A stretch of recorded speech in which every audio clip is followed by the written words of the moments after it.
This episode is proudly sponsored by BP Me Rewards. Welcome to the Q&Q edition of Soccer A to Z, the AZ special show. On this week's show, we do both questions and quiz, and it's a special show. This week, everything has been about the letter I, and it's a special show. It's really exciting because after the quiz, after the questions, Sir Rod Stewart's on the show. No way. What? Oh, way. What? With the actual Rod Stewart? Yeah, we're speaking to Rod on Sir Rod the Mod, Sir Rod the Mod Stewart on the show, which is just unbelievable. How has this happened? It's just, do you know what? I don't really think he's promoting anything. I just fancies it. I just think he wants to have a chat about coming on football. for a natter. Just loves the AZ. He loves the AZ. He loves the quiz. He loves football. He loves Celtic. He Loves loves stat Scotland. chat, I've heard. Yeah. He loves Of the jingle. So, I mean, this is coming up after the quiz. Wow. Rod the Mod. Are you excited about that, Helen? Very, yeah. All the team are here to talk to him. We've got Helen, as you just heard. We've got Robbie. Hey, Robbie. Hello. Joe's here. Hello. Tubes is here. Hi. And we've got What's Right with Football as well. That's coming up a bit later. But before that, let's do some questions. Let's get some questions coming in, Helen. Let's prop ourselves. Let's get the atmosphere going before Rod on the show. Right. What have we got? I've got a question from Nick who said, I went to Spurs Villa. In the first half, I definitely reckon Villa were time wasting, especially Martinez. But Spurs were 3-1 up at the 90 minutes and then the referee added 10 minutes injury time. Now, some of that would have been for the time wasting, which makes me think now that they've got an advantage to get back in the game. I mean, they didn't because Tottenham scored again. Yeah. But the question is, if a team has clearly time wasted, either looking for the draw or being just a goal ahead, if it's backfired, should the ref strike that extra time off? Because it gives that team a chance to get back into it. That's a really good point. Great question. It is interesting. That's a great question, Yeah. and I have no answer. I think no, because you're shortchanging the fans who have paid to see 90 minutes of. Oh, right. Okay. I like that answer. That's a good answer. Yep. Well, Nick does add at the bottom, 10 bloody minutes is utter woke nonsense, by the way. Yeah, So, that's good, Nick. What do you think? Tubes, what do you think? difficult. That's difficult. How do you judge it? Do you get do you get to 90 minutes and then go, oh no, that's it? Yeah. I don't know. It's very complicated how you do that because it could be a draw. Do you have to wait until the other team's winning? What is interesting? How do you divide it? It would be the referee's discretion, wouldn't it? The referee would have to decide, or the referee would have to have someone else deciding what was extra time and what was wasted time added to the extra time, and then take that off. It's a great idea. It's just not going to work. No. This is always It's not. This is always the quandary with football laws. You put in the offside law I think that it was to. Why was the offside law put in the goal hanging probably? Yeah. to stop goal hanging? And then the defenders, like the Arsenal back four, then decided to use it to cheat by standing there and just putting their hand up. So every rule you get, you do it, and then there's every action has a consequence. Has a reaction. Yeah, exactly. Yeah. So he's made a really good point, valid point there. point. If Villa had come back and it was 3-3 like Istanbul, then it would have been really unfair, wouldn't it? So Yeah. But like you said, what would happen is somebody would go, okay, here's the new rule. And then immediately players and managers and set piece coaches would try and exploit some sort of nonsense to then make it terrible for us fans. yeah, the best rule change has ever been, I think it's been mentioned on this podcast a few times, is getting rid of the back pass rule, Yeah. wasn't it, to the Brought up. keeper? Yeah, that was Keeper, you have so to- boring at times, wasn't it? So boring, and the keeper picking it up. Do you remember bouncing it half a dozen times? And he only had steps, didn't he? Steps. And he Yeah. had 5 seconds or something to release the ball. Something like No, it that. was afterwards. Was that to begin after? with, they were allowed to stand there for hours. Yeah, I know, but then when they changed it, didn't Yeah. they? And they brought in a time limit and then steps and steps. Dips, yep. Peter Davis says, what's the best football documentary you've watched? Ooh.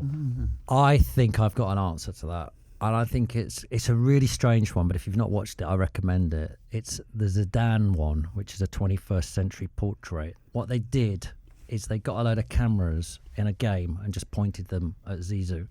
And just for the whole match, I think it was 12 cameras around. I remember this, yeah. It was like an art house thing, But wasn't it? because Zizou was such an amazing player, and there was action in it and everything, because he's so hard and skillful and dynamic. It was beautiful to watch. Apparently they got the idea of, someone did it with George Best years ago, one match against Coventry or something, United against Coventry, and so they decided to replicate it and do it. It's if you've never seen it, it's beautiful. I've never seen it. Oh, you've got to watch it, Tubes, because you appreciate the art of football. You know how good that guy is. Both feet, scores with his head, scores from outside the box, scores Got inside everything. the box. Could be a decent player. Could be a decent player. There's an Instagram account now that do that with Cole Palmer. Slow everything down and put music to How it. good is he? It's just brilliant. It's really good to watch. So I will check that out. Oh, it's so beautiful. Anyone else got any football documentaries? No contest. What? Yeah. Do I not like Yeah. Oh. that? All day. Yeah. Can we not knock it? Carlton, hit Les. Demand it. I really liked the Sunderland one with Peter Reid years ago, because I just remember this bit in it when I think someone got injured, he needed a fullback or something, and he goes, all right, we've got someone suspended, we've got someone injured, so we need to get a new fullback, and he goes over to the filing cabinet, and I think he's going to get out his files of research on things. He just gets the Rothman's book, just starts flicking through to remind himself who left backs are. Yeah. There's a really Rothman's book. There's a really good one as well. David Beckham did it with this really cool dude. I can't remember his name. This guy, Lovejoy. Do you know that bloke, Lovejoy? From The Simpsons. Oh, is he the guy that does the thing on a Sunday morning on Channel 5? You love that show. You always want I did a documentary with Beckham. I tell you what, though, it's really funny, because my mates all I put it went out, and Beckham liked it. I liked it. Everyone seemed to like it. A few critics didn't, but most people did. And the ratings were very good indeed, because it was David Beckham. But the one bit my mates all ribbed me about was I turned up. Do you remember I used to leave Soccer M and go and do it? And I had to fly out to where was he playing at the time? Milan. Madrid. Was it Madrid? Oh, Madrid. Yeah, it was out in Madrid, so I had to fly out to Madrid. And I remember having a brown leather jacket, lovely it was, tan, and a white T-shirt, light jeans and some desert boots. I flew out there because I was doing the interview that day, and then I'd fly back that night or the morning after. Arrived at Beckham's house. He's wearing tan leather jacket, white T-shirt, and he's not backing down. And he's so he's not backing down. So there we are on the pitch at the Bernabeu. In the middle of the pitch, and I'm thinking this is so beautiful, because they're doing this shot where they're going round us and panning round and everything, and in the back of my mind, all I'm thinking is everyone's just going to absolutely hammer me for wearing the same clothes as David Beckham. He did look He did look better than me in it. Because of course everyone's going to think it's that way, right? Everyone's going to think that you're wearing the same clothes as Beckham, and not he's wearing the same clothes as you. Genuinely, when Beckham walks around, though, people scream. Like, people scream. Wow. I've never known it. I actually saw a girl scream and fall to the floor because David Beckham was there. Beatlemania. Yeah, it's a bit much. It was just because he's so worshipped. It's unbelievable. Yeah, but you don't scream and fall to the floor, do you? He was a good player. What if Cole Palmer walked round? What if he walked in that door now? I'd scream and fall to the floor. I'd just come. Imagine if you did. You two with Cole Palmer.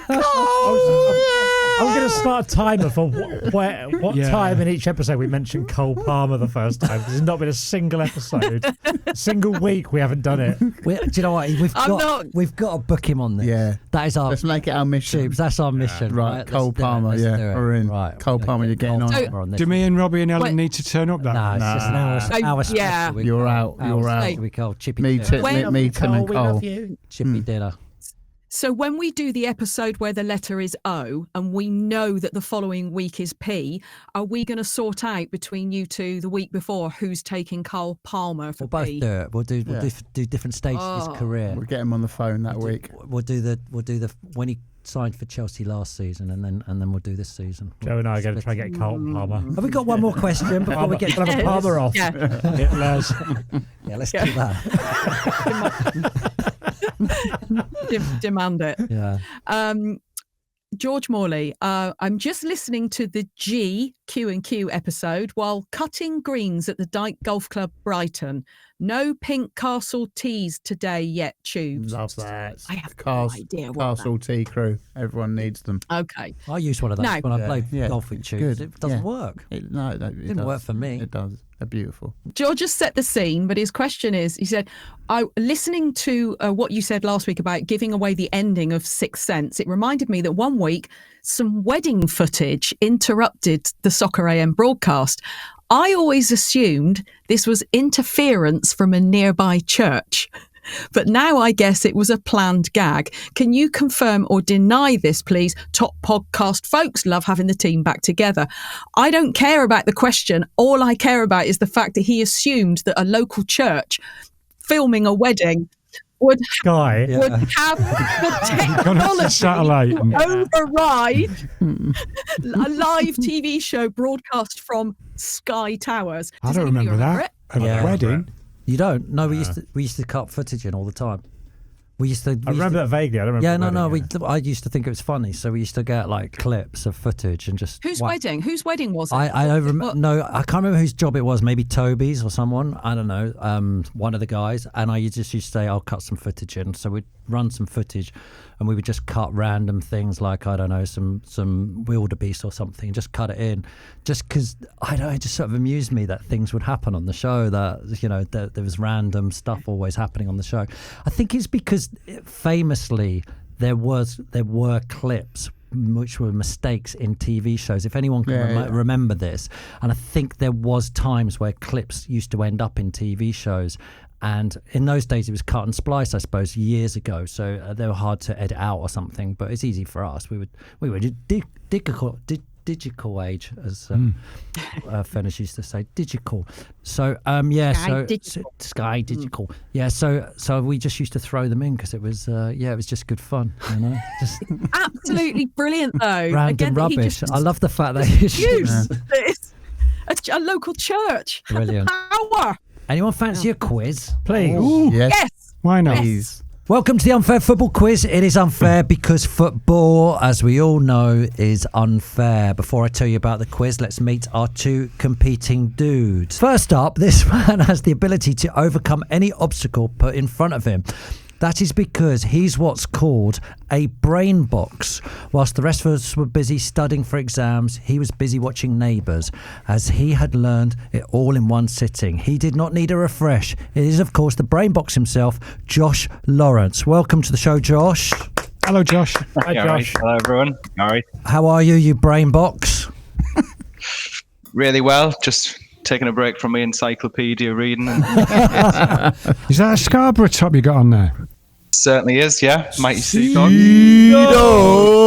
Yeah. Oh, you've kept the nickname. You're still the Sea Dogs. We are still the Sea Dogs. We've kept the badge, just put the word athletic on the bottom. And good. So for anyone who doesn't, still going strong. Anyone who doesn't know, Scarborough went out of business. How many years ago was that now? How many seasons ago? I want to say 13 or 14. Okay, and then you came back as a fans club. You're run by the fans, is that right? Brilliant, isn't it? Used to be 100% owned. Used to be the theatre of chips, didn't it? That's right. It was for that one Chelsea game, yeah. The McCain Stadium. Yes. The McCain Stadium, that's right. Is John O'Green in gaffer there now? He is, yeah. He's been for the last few seasons. He's been doing well to the point where we're kind of worried that he's going to get poached by a kind of higher club. But no, he's really consistent with us over the last, got us promoted. And just quickly, what do you do for a living, Josh? Got the glorious job of being a debt team leader. So in charge of people who collect debt. So, can't wait to have all the fans reach out. We like Josh. Right, let's meet.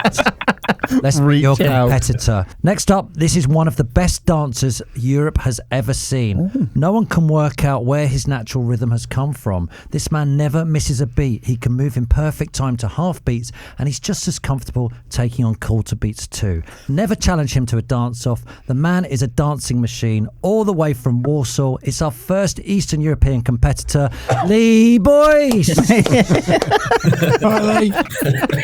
First time. How are we doing? You okay? It's the first time we've gone to Eastern Europe. First of all, tell us about your dancing prowess, because I understand you had a dance-off with Ricky Hatton. Is this true?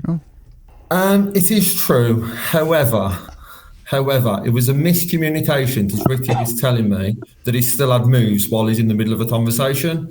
I expected maybe he was going to show me some sparring moves and we was going to have a little bit of a spar in the middle of the nightclub. However, Mr. Hatton decided to drop to the floor himself. I didn't touch him, and he started doing the worm. Nice. Why were you out with Ricky Hatton? So I used to do some work for a darts company, and part of my role was looking after some people in like the VIPs in a nightclub.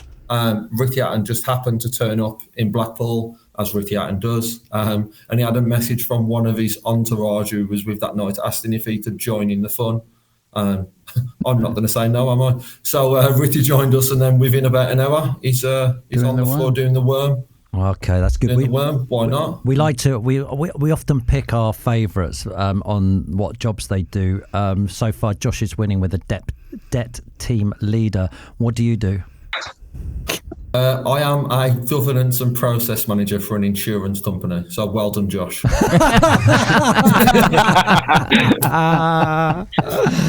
of the few jobs to make you look like the nice guy. How are Walsall doing? Walsall doing very well. Currently second in the table. Just beat Bolton in the FA Cup. Shut up. All right, I know who my favourite is. Sorry, don't resist. Now got Charlton in the second round. But yeah, all is looking rosy for Walsall. Hopefully promotion, and then we can beat Bolton twice in the league next season. All right, leave it off. I tell you what, mate, if you get stuck on one, pick me.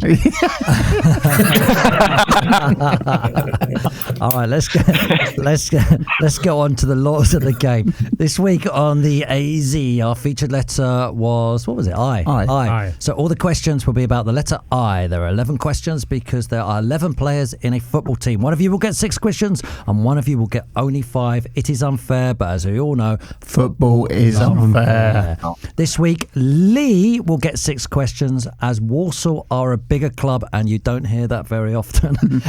This is not fair, but we all know football is not fair. The gang are sitting here and you may ask one of them for an answer, but you can only do this once. Today we have Joe and we have Robbie and we have Tubes. Finally, at the end of the quiz, there'll be a penalty shootout, which we'll explain when we get there. And we're being strict now, guys. I don't know if you listened in the previous weeks. You've got to hit your answer very quickly. You're both getting the much sought after bucket hat so you can wander around your high street looking cool.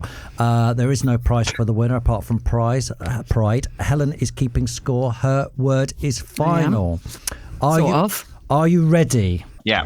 Okay, let's start with Lee then. I is for, is Gascoigne going to have a crack? He is, you know. These were the iconic words uttered by Barry Davis as Gazza scored a free kick against Arsenal in the semi-final of the FA Cup. But what year was it? I'm going to give you an A, B and C here. A, 88. B, 90. C, 91. 91. He's only gone and done it. He's nailed it. Oh, knowledge. Yeah, 91. I knew that. Spurs won 3-1. Who scored the other 2? Gascoigne scored the free kick. Who scored the other 2? Lineker. Gary Lineker. They went on to beat Forest in the final 2-1. Josh, I is for image rights. Who was the first English player to own their own image rights? I'm going to give you an A, B and C. Is it A, Kevin Keegan? Is it B, Glenn Hoddle? Is it C, Gary Lineker? It's a good question, this, isn't it? Very, very good question. It's not the one I thought of. I'll go B, Glenn Hoddle. It is, in fact, Kevin Keegan. Kevin Keegan. And it was called a face contract. It was 1977. The deal was made when he moved from the UK to play in Hamburg in Germany. And he had the Kevin Keegan collection, which included sports business pinstripe suit and a knitwear line. Great question, that, Tim. Yeah. Really good. Yeah, didn't know that. Yeah. Lee, I is for I'm Forever Blowing Bubbles. This is a famous tune sung by West Ham fans. We need you to finish off the first verse. Now, Joe is the most Cockney Northerner we know, so he'll start you off, and then you have to finish it off. So, Joe, if you'd just like to do the first 2 lines till you get to air, because everyone knows that bit. And then, you ready to join in, Lee? Yeah.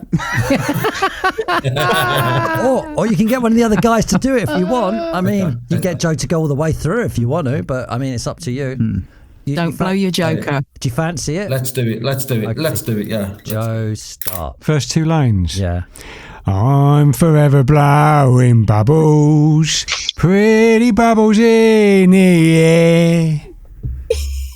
They fly so high, they reach the sky, and my dreams, they fade and die. Oh, what do we think? Let him have it. No, we can't. Oh, nearly. And like my dreams, I'm forever blowing bubbles, pretty bubbles in the air. They fly so high, they reach the sky. And like my dreams, they fade and die. Anyone can carry on from there? Fortune's always hiding. I looked everywhere. I'm forever blowing bubbles, pretty bubbles in the air. United, Hammers. That sort of stuff. The song was written in 1918 and is said to have been adopted by West Ham in 1920. It's from a show tune called The Passing Show. There you go. Good facts for you there. Why though? Why do they sing it? Well, yeah. Well, there's various different reasons for that. One, because there was a player called Bubbles, and another because a manager liked it, and another, I look online. There was a player called Bubbles. His nickname was Bubbles.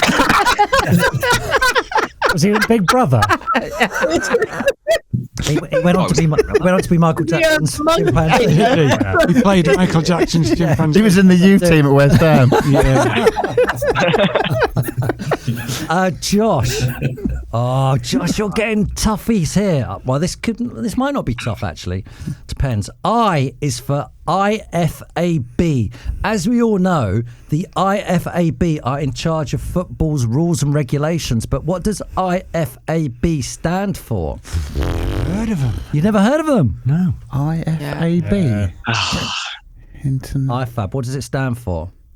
Are you still with us, Josh? I don't know. Yeah, no, I'm still. You know what? Have a guess. Just have a guess. Yeah, I think you might get it. I'm not sure you should ask any of these guys. Absolutely no chance. Oh. No, I was going to say, right, okay. No, I don't think any of them know. But you give it a go. Can't ask me, can you? No. Can I ask Helen? I don't know, Helen. Do you want to join in? Do you know the answer, though, Helen? Because you look stupid if you don't know the answer. Yeah, I know. I think I do. Oh. It's a bit like when they do that wheel program, isn't it? I think I know, but do you want to go with what you think? So what do you want to do, Josh? Do you want to go with Helen, or do you want to do yourself? I might as well just have a guess. Helen, you've been pie. Sorry, Helen. You didn't seem very confident. Well, I'm going to go for it. I'll go the International Football Association Board. Yeah! Oh! He's worked it out. That's great detective. Yeah. Do you think he's Googled all that? Have you Googled? Did I give you a clue? You gave us a little bit of a clue just when I said what think words about would it. go together. Yeah, exactly. I'm shocked people don't know this, actually. It's the international self-regulatory body of the Association Football. It's known for determining the laws, the regulations of gameplay of football. It was founded in 1886. It's basically England, Scotland, Wales. We all set it up to make sure that the laws were the same all over the world. And since it's acted for the primary maintainer of these laws, FIFA, a prominent governing body of football, has recognised it. Never heard of it. Are they like the Sinister Goals panel? No, honestly, we could get them on here. They'll do an interview and they'll say, "Yeah, what we're trying to do is we're trying to make ball to hand rather than hand to ball. We've discussed it with FIFA and UEFA and the FA and blah blah blah blah blah." And they will meddling. Yeah, woke nonsense. Well done, Josh. Right, Lee. I is for intelligent player. I'm an intelligent player. I play for Ajax and Inter Milan and Arsenal. Who am I? Inter Milan. Lee, I played for Ajax, Inter Milan and Arsenal, and I'm an intelligent player. Oh, I know. Dennis Bergkamp. Yes, he's only gone and done it. Dennis Bergkamp. He was nicknamed the non-flying Dutchman because of his fear of flying. He was named after Dennis Law. That's how he's got his name. Josh. Oh, Josh, you're getting some difficult ones here, but I think that's because you're a fans club. You struggle down in the lower leagues. It's not fair. I like the way that you say you're getting some difficult ones, like you didn't write them. Them round. We haven't seen. I do, but I don't get the order. I do the order, but I never think about the order. I just randomly do it. Then. It's unfair. That's all I know. Josh, I is for injuries.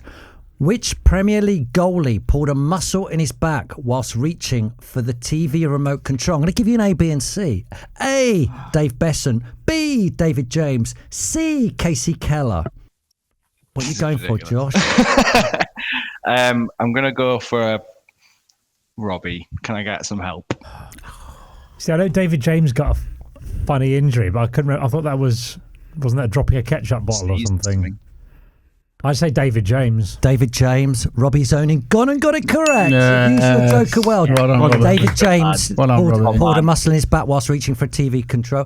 Dave Besson dropped a salad cream bottle on his foot, severing a tendon in his big toe. And Casey Keller knocked out his front teeth while putting golf clubs in his car. Wow. Impressive. Is that why salad cream only comes in squeezy? Because of football. Dave Besson. Because of Dave Besson. They had to change it, health and safety. Lee, I is for Ian.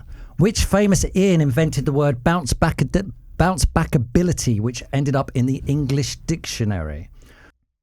Wasn't it Ian Dowie? It was correct. First used in November 2004 by Ian Dowie, manager of Crystal Palace, who said in an interview after his team had managed to equalise via Arsenal that Crystal Palace had shown great bounce back ability against their opponents to get back into the game. Josh, I is for Istanbul. Robbie? It's another hard question. Yeah. And he's used all his jokers. Robbie was there at Istanbul. Robbie was there in Istanbul. You've used him as your joker. In one of the greatest European finals we've ever witnessed with our eyes, Liverpool came back from 3-0 down to beat Milan on penalties. Which European legend failed to score the decisive penalty for Milan to give Liverpool the victory? Was it A, Shevchenko, B, Kaka, or C, Pirlo? Shevchenko. That well is played. Great. Pirlo also missed his penalty. Kaka scored his. So there you go. Good quiz, this. Lee, I is for Ibrahimovic. How many different countries has Zlatan won league titles in? Oh, that's a stab in the dark, isn't it? It's good, isn't it, that? Zlatan's got to be one of the best players the world has ever seen. He doesn't get put in there. I mean, he puts himself up there, doesn't he, alongside Messi and Ronaldo? But I was there that night. Say 4. 4. Is that your final answer? Yes. Yes, you're correct. Well done. Holland, Italy, Spain, and France. Josh, I is for interview. During an interview, when asked what he would be when he wasn't a footballer, who responded by saying a virgin? Peter Crouch. Yes. Crouchy met his wife Abby Clancy in December 2005 at a nightclub that she worked at. They have 2 daughters and 2 sons and are happily married. And haven't they got a podcast together as well? I have. Because the football podcast, I've not listened to the one together. Have you listened to their one together? I've listened to the football one. Yeah, I've seen clips on Instagram of them together. It's proper funny. Crouchy's a legend, isn't he? Yeah, great guy. Lee, I is for Inter Milan. Inter Milan have had 3 English managers in their history. Can you name the most recent? I would not have been able to get this, by the way. 3 English managers. They've had 3 English managers. That's right, Joe. Can you name that? You're only naming one, the most recent. Lee, who is the most recent Inter Milan? You could ask one of the guys. Tubes. Who was it, Tubes? Well, I'm struggling here. I know Roy Hodgson was one of them, but I don't think he's the most recent. I'm going to say Roy Hodgson. You got it right! Yes! Come on. That is a good use of joker. Who are the other 2? People we've never heard of. Well, I haven't. Bob Spottiswoode. 1922 to 1924. And of course, Jesse Carver, 1957 to 1958. Wow. Only lasted a season. Yeah. Because he won everything and quit. Yeah. Hodgson had 2 spells in charge, 95 to 97, and a brief spell in 99. That is all 11 questions. Helen Chamberlain, what is the scores on the doors? Okay, well, Josh had the 5 questions, got 1 wrong, so his points are 4. Lee had the 6 questions, got 1 wrong, so his points are 5. It's 4 plays 5. Oh, that's amazing, isn't it? What fun that is. This is fast becoming the world's best quiz, and we still haven't got to the penalty shootout. Helen, can you recap the scores for us, please? I can. Lee just has his nose in front by 1. Lee has 5, Josh has 4. Okay, so it's the penalty shootout, and I just keep saying we've got to be strict on this because it makes it fun, right? So we need to. You're not going to get more than. Should we say a second or 2 seconds? I think 2. 2? 2, yeah. Not more than 2 seconds to answer, otherwise you're out. So we need quick fire. So we're going to start with who are we starting with? We're starting with Lee, aren't we? Yeah, we're starting with Lee. Is that right? Yeah. Because it's Wolves unfair. are a bigger club. Yeah. That's right. So Lee, starting with you, please name players with 75 international caps or over. Go. For any country? No, sorry, England. England, international caps. David Beckham. Yes. Josh. Michael Owen. Yes. Peter Shilton. Oh, yes. Wayne Rooney. Yep. Ashley Cole. Yep. Steven Gerrard. Yep. Gary Neville. This is good. Yep. Frank Lampard. Yep. Yeah. Harry Kane. Yep. Bobby Charlton. Yeah. Yep. 106. Yep. Oh. You're out of time. You're out of time. You're out. We got to be strict. Did he get in there just in time? No. Did it? Right. Josh, Very angry. Josh, keep going. Sol Campbell. Yep. Oh, no. No. Sol Campbell, no. What? No. Sol What? Campbell's not. No. He's not on my list, so he can't have done. Can we just quickly Google Sol Campbell? Because we've got to just. Can we just make sure? Sol Campbell was in your hat game earlier. Was, yeah. We should remember this. I think he was he, I don't know. Yeah. 60s? 73 caps. He was 2 away. Oh my God, the drama of this. You couldn't make this up. Oh, no. You're madman's it's unbelievable, isn't it? And as quiz games go. I mean, that's one hell of a penalty shootout. That is I went to Istanbul. This was better. Yeah. It was there. It was there for the taking, and he slips up at the last minute. Helen, can you please tell us what the score is? I think we know. Well, yeah, I think I've got this. So they both scored 5 in the penalty shootout, which means that Josh's overall score is 9 and Lee's is 10. This is amazing stuff. Unbelievable. This will bring the crowds back. We've got our first. I had so many more as well.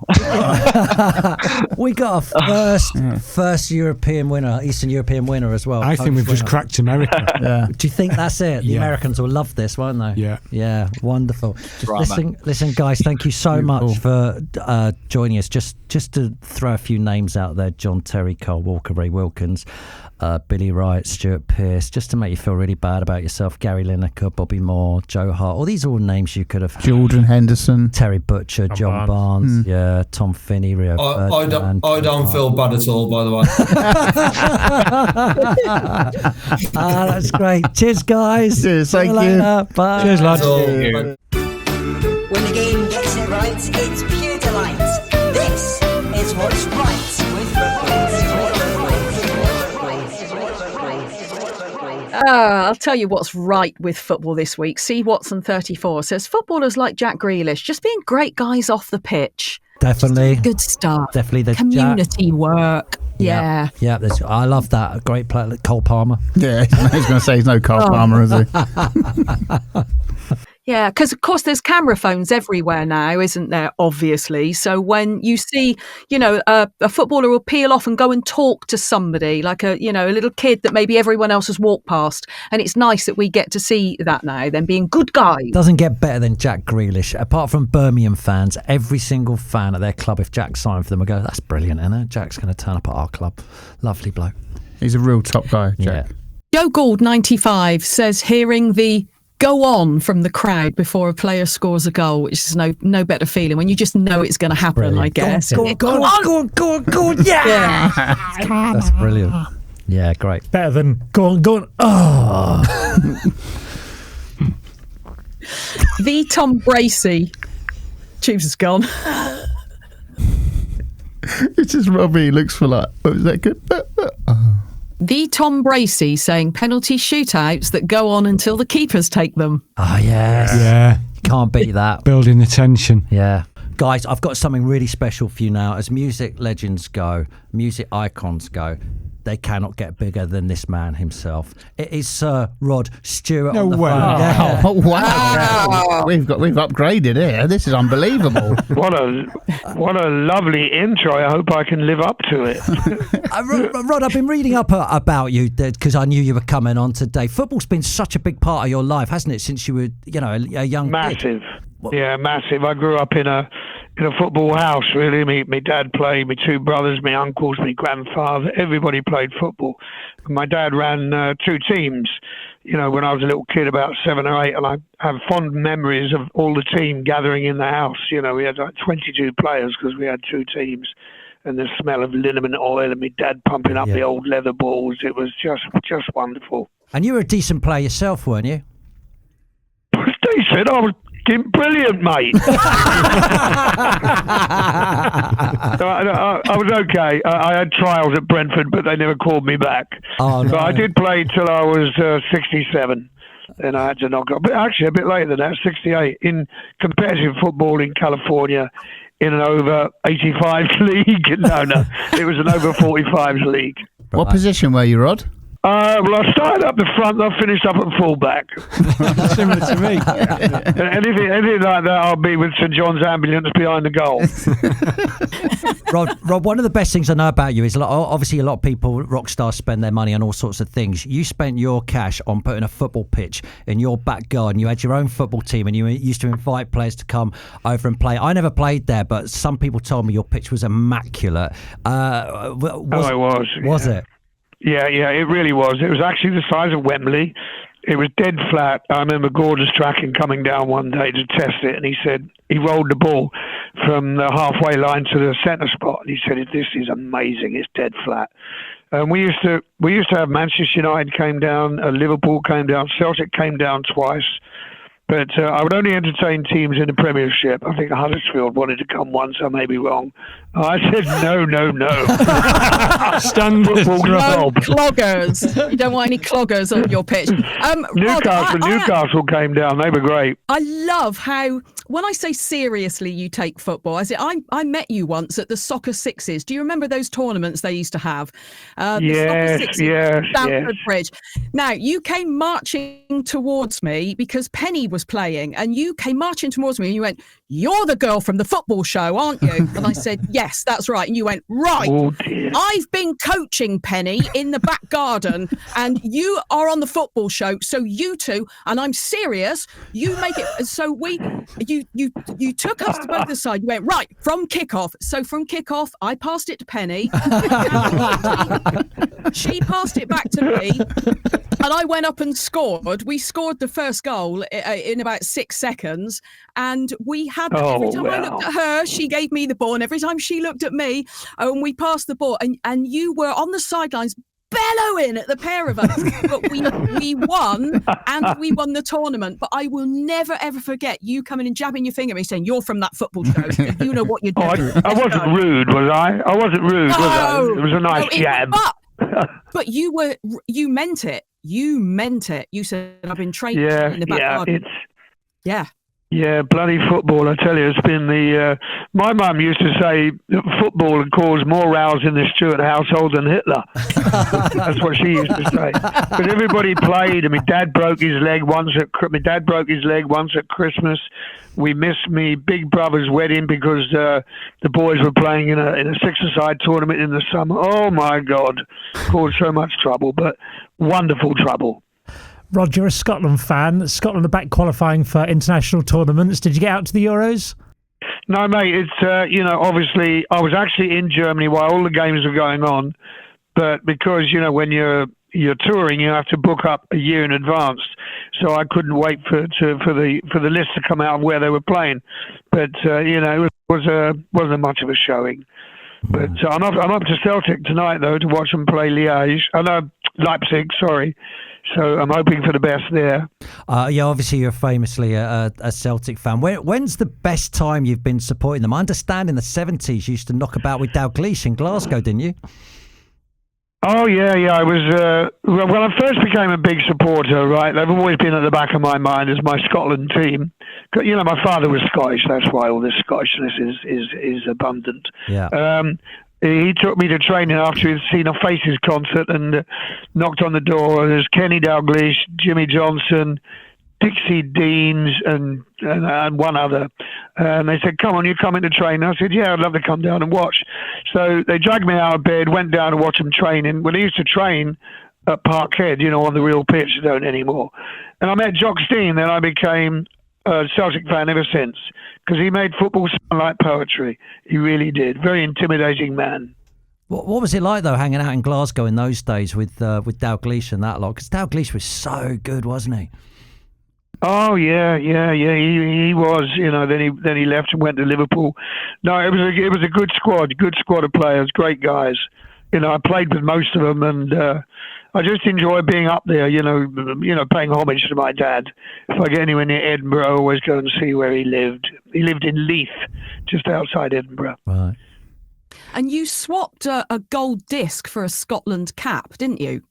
Yes, with Sandy Jardine. Lovely fellow, polite, well-mannered. Only thing was he was a Rangers player. But that didn't worry me so much. He was great for Scotland. Rod, it's quite fashionable at the moment to own a football club. You've got Ryan Reynolds at Wrexham, Tom Brady, Birmingham, the Taskmaster guy at, what's his name? Alex Horn. Alex Horn, Cheshire. Have you never fancied ploughing a few quid in yourself and having a say? No, mate, no, not in a million years. I thought it to Elton. Elton used to get so beside himself if they lost and took it. Well, I take it personally if Celtic lose, but I don't want to get the wrath of the supporters when you come out of the game. I want to remain just a humble fan, albeit a very famous one. But no, I don't want to get invested. Snoop Dogg was supposed to invest in Celtic. I said, come on, show us your money, mate. No, I'm going to stay out of it. Give us a few words on Celtic this season. Then Aberdeen are up there, but you smashed them. You're top of the league, joint top of the league, aren't you, with them? But you smashed them at the weekend, didn't you, in the cup? Yeah, they didn't get a look in. I think we learned from their mistakes a couple of weeks before where we drew 2-2. Lack of concentration in about 12 minutes and they were back in the game, and they gave us a hard game, but it's going to be hard tonight. No, Aberdeen are great. I must admit, I love the way they play. A lot of the teams in Scotland seem to just put the coach in front of the goal and hope for the best, but the Aberdeen come out and attack, which is good. Rod, you just said you finished your European tour. What's next for you in music? I'm meeting up with the last two members of the Faces tomorrow, and we're working on a documentary because next year will be our 50th anniversary or 60th, I don't know what it is, of when the Faces were together, and we're trying to put out an album. So I shall be with Mr. Wood and Mr. Jones. That's amazing. As far as gigs, I've got 3 before Christmas, and then next year is really, really busy all over the US and Europe. Oh, mate, amazing. Do you still enjoy touring? It is, I love it. I love it to death. I've got the best job in the world. I travel, I sing, I'm happy, I have a drink after the show, and I get paid for it. What a job. Brilliant way to end it. Thanks so much for joining us, Rod. Cheers, mate. Say it. Yeah. What is to carry on? Want to carry on? My toast hasn't even got cold yet. One more question. Go on, one more question. Rod, what do you think about Steve Clarke at Scotland? He's been getting a bit of stick lately. Yeah, well, I spoke to him at the weekend when I was up there for the League Cup semi-final with Celtic and Aberdeen. And I said, mate, you've had such a run of bad luck. You know, it's with injuries especially. And you've got to remember, Scotland's a small country of 5 million. We've never really gone far in the World Cup or the Euros. And we just got to plug away at it until we get a new generation of players.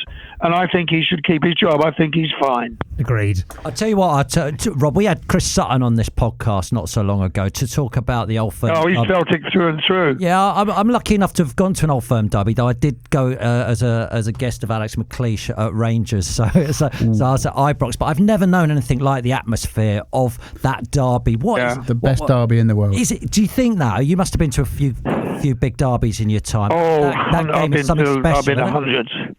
Yeah, it is. It's the it's absolutely the religious divide has a lot to do with it, unfortunately, but it gives it that atmosphere, that cutting edge. It really is, and every time you go up to Celtic, they have new songs. It's quite amazing, the Green Brigade, and so looking forward to tonight. Yeah, Leipzig and Celtic. It's going to be an uphill climb. What do you think of Rangers? No, listen. Being a Celtic supporter, seriously, guys, we need competition. I don't want them to go broke. I don't want them to disappear. I always want us to do better. We need them. We need to play them. We need strong opposition. That's why sometimes we fail in Europe, because with all due respect to the other Scottish teams, you know, they're not really there's not much competition there with Celtic. We need the Rangers. We need Aberdeen. We need Hearts and Hibs to be more powerful. Rod? Right, I better eat my toast now. Rod. Go on, you had one more question. Rod, what was it? Can I just ask you, when you said like Manchester United used to turn up at your house, who would they play? Yeah. Who would they play? Did you have like a team? With what? Who would Actually, they play? sorry, mate. Manchester United didn't come. I meant to say Newcastle. All right. It was Newcastle, Liverpool, Celtic, and one other Prem team came down. But who would they play? Now, what were you going to say? Who would they play when they turned up? Who? Did you have a team? No, they would come down. It was always pre-season, and they would come down and do their training. You know, and I remember Celtic came down my house, and two great big coaches, and they borrowed West Ham's goals to put on my pitch so they could pay, five-a-side. A big lunch truck came down, the 20 players got out. It's absolutely marvellous. And I remember Aidan McGeady, Gordon Strachan told the boys, Mrs. Stewart's going to be watching on the touchline, so don't swear. So anyway, they're training away, and the ball went out of play. McGeady put it out of play, and he went, "Oh fucking hell!" And he immediately went up to Penny and said, "Oh, sorry, miss." That was a wonderful moment. "Oh, I'm sorry, miss." No, he said, "Oh, I'm sorry, Penny." Great days. Rob, all right, guys, Rob, can I have me toast now? Yeah. Okay. Right, see you later. Thank you so much. One more. One more. Oh, you can do one more. I can heat me toast up. Oh, did you put on halftime? Did you put on halftime entertainment when they were playing at your stadium? No, it's actually frightened. I was, you look upon footballers; they're like my heroes. And I remember Penny saying, go down and meet the team." I said, "I'm too scared." You know what? But I did go down and watch them in the end. Rod, my actual question for you was, you're so famous, but have you ever been starstruck meeting a footballer? And you've just said all of them. Yeah, especially the Celtic boys, yeah. Very, very starstruck. I don't know what it is, but I think probably it's because, they're all probably 20 and 30 years younger than me. Yeah. It's just because in my eyes, it's what I wanted to be. I love Celtic, and they're right up there in my opinion. So Anyway, it's lovely. I feel like a schoolboy sometimes. Rod, go and have your toast. Thanks so much for joining us. I better have your toast. All right, Rod. That was most enjoyable. Thank you very much. Bye-bye. Well, do you know what? What an absolute, people use this word too much, but what a legend. Do you think? So down to earth. For being so famous, just to come on, just chat. I just love the fact you said, I've got the best job in the world. Yeah. Isn't that just... I'm really happy about that. I want to know what he has on his toast. Yeah, I was thinking that. Definitely peanut butter. Good, should we phone him back? Yeah, get him back. Rod? One more. Well, that is brilliant. Excellent stuff.